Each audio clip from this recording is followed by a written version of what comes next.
নমস্কার সবাইকে, আপনারা দেখছেন স্মার্ট নলেজ ইউটিউব চ্যানেল। তো বন্ধুরা, আশা করি আপনারা সকলেই জানেন রাজ্যের বর্তমান পরিস্থিতি।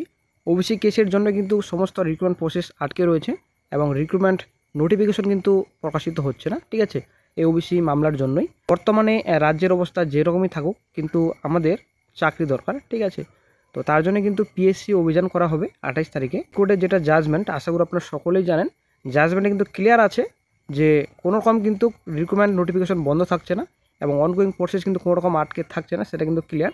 কিন্তু এখানে একটা কিন্তু রয়েছে যে 2010 সালের পর ওবিসি সার্টিফিকেট যেসব রয়েছে সে সকল ওবিসি সার্টিফিকেট কিন্তু বাদ দিতে হবে, যেহেতু হাইকোর্টের রায় সেটা কিন্তু বাতিল করা হয়েছে এবং কোর্টও কিন্তু স্টে দেয়নি সুপ্রিম কোর্টের তরফ থেকে এখনও।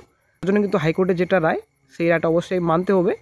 তো সেই রায় হিসাবে কিন্তু রিক্রুটমেন্ট প্রসেস এগোতে পারে এবং রিক্রুটমেন্ট নোটিফিকেশন কিন্তু প্রকাশিত করতে পারে রাজ্য সরকার। কিন্তু কোনো কিন্তু রিক্রুটমেন্ট নোটিফিকেশন রাজ্য প্রকাশিত করছে না, শুধুমাত্র এই ওবিসি কেসের জন্যই।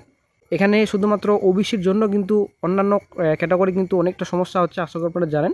এই ওবিসি সংক্রান্ত মামলার জন্যই এবং ওবিসি ক্যাটাগরির জন্যই কিন্তু রাজ্যে রিক্রুটমেন্ট থমকে রয়েছে বর্তমানে।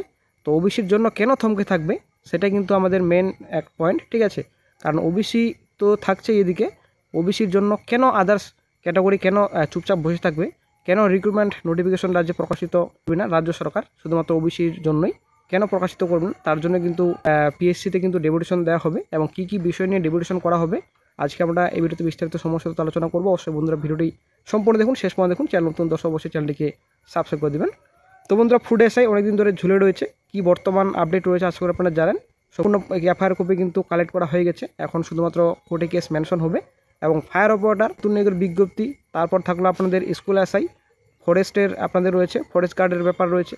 তো যেহেতু এখন ফরেস্ট গার্ড ডব্লিউপি আন্ডারে নেই, এখন পিএসসির আন্ডারে ফরেস্ট গার্ড নোটিফিকেশন প্রকাশিত হবে। তো তার জন্য কিন্তু ফরেস্ট গার্ড, এদিকে ফায়ার অপারেটর, স্কুল এসআই এবং আদার্স রিক্রুটমেন্ট নোটিফিকেশন কবে প্রকাশিত হবে, কেন অনগোয়িং প্রসেস আটকে রয়েছে, তার জন্য কিন্তু 28 তারিখে ডেপুটেশন রয়েছে। অবশ্যই বন্ধুরা, আপনারা যারা কাছে রয়েছেন অবশ্যই আপনারা আন্দোলনে যোগদান করবেন। পূর্ব প্রতিশ্রুতি অনুযায়ী বিধানসভা ভোটের আগে সর্বোচ্চ শূন্যপদ ঘোষণা করে মেসেলাস ক্লাসিক পরীক্ষার নিয়োগ প্রক্রিয়া সম্পূর্ণ এবং হাইকোর্টের ওবিসি নির্দেশিকা মেনে ডব্লিউবিসিএস সহ অন্যান্য নতুন পরীক্ষার নিয়োগ প্রক্রিয়া শুরু করার দাবিতে 28শে এপ্রিল পিএসসি অভিযান, সময় এখানে দেওয়া রয়েছে 11টায়। তো আহ্বানের সকল পিএসসি পরীক্ষার্থী, এখানে যোগাযোগ নাম্বার দেওয়া রয়েছে। তো এখানে কিন্তু আয়োজনে কিন্তু ডব্লিউপিএসসি অ্যান্টি করাপশন স্টুডেন্টস ইউনিটির পক্ষ থেকে কিন্তু এই ডেপুটেশনটি করা হবে। আপনারা অনেক দেখতে পাচ্ছেন, এর সমস্ত ডিটেলস রয়েছে। তো এখানে দূরবর্তী জেলা থেকে আগত পরীক্ষার্থীর জন্য রাত্রে থাকার ব্যবস্থা আছে। যারা দূর থেকে আসবেন ডেপুটেশন দিতে, তো অবশ্যই বন্ধুরা আপনাদের থাকার ব্যবস্থা ওখানে রয়েছে, ব্যবস্থা করে দেওয়া হবে। তো অবশ্যই বন্ধুরা যারা কাছে রয়েছেন অবশ্যই যাবেন, যারা দূরে রয়েছেন তো অবশ্যই যদি আপনারা যেতে পারেন সব থেকে বেটার হয়। বিরাট বড় একটা আন্দোলন দরকার রাজ্যে, নাহলে কিন্তু রিক্রুটমেন্ট নোটিফিকেশন রাজ্যে প্রকাশিত হবে না এবং অনগোয়িং রিক্রুটমেন্ট কিন্তু বর্তমানে থমকে রয়েছে।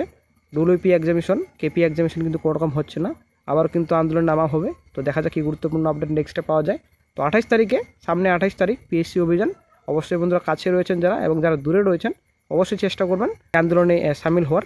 আন্দোলনে কিন্তু সমস্ত রিক্রুটমেন্ট প্রসেস কেন আটকে রয়েছে এবং রিক্রুটমেন্ট নোটিফিকেশন রাজ্যে কেন প্রকাশিত হচ্ছে না এবং পিএসসি কেন চুপচাপ বর্তমানে বসে রয়েছে এবং পিএসসি ক্লার্কশিপ মিসেলাস যে ডেট ছিল এর আগে, যেটা ক্যালেন্ডারের ডেট ছিল, সেই ডেটে নাকি পরীক্ষা হওয়ার অনেকটাই সম্ভাবনা কম, সেই ডেটের জন্য পরীক্ষা হয়, তার জন্য কিন্তু ডেপুটেশন। ঠিক আছে, অন্যান্য রিক্রুটমেন্ট নোটিফিকেশন রয়েছে, এক্সামিনেশন রয়েছে, রেজাল্টস রয়েছে, কেন থমকে রয়েছে তার জন্য কিন্তু পিএসসি অভিযান।